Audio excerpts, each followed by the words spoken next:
jou naam besing verlore ou fonteine en toverbeelde van oases langs die pad.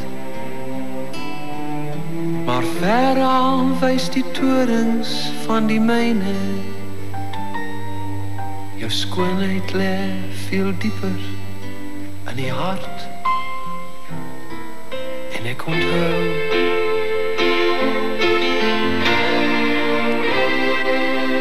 op 'n manier was daar maar net dieselfde vrede.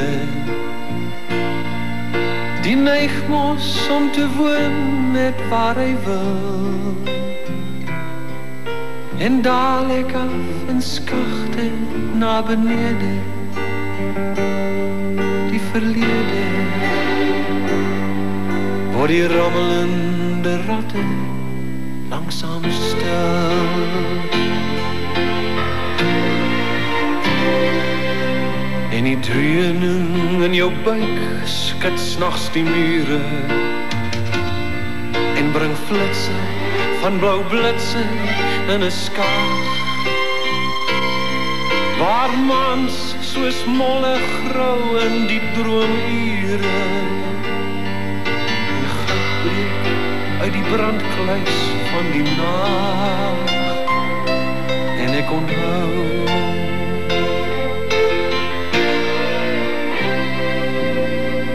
hou nog soms die misreën in Augustus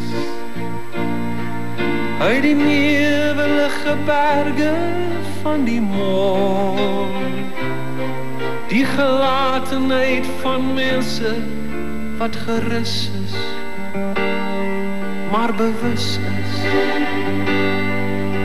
Hierlangs is die wêreld halfpad rond.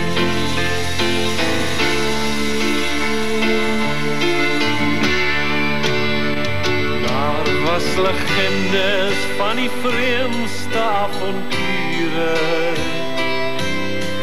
diep diep in die mensgemaakte berg, en sans in grotte om die bende vure, en die ligspel teen grou wande als verdwerg.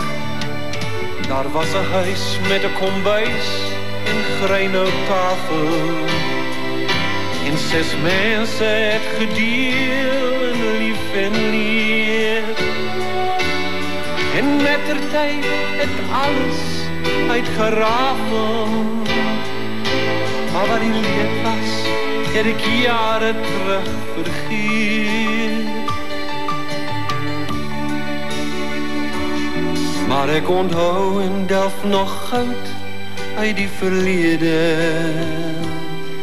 uit die newelige berge van die môr, en droom en bou Alfred die vrees my vrede, en al is my eie wêreld halfpad hol, en droom en bou Alfred die vrees die vrede. Want die wêreld is maar oral halfpad hol.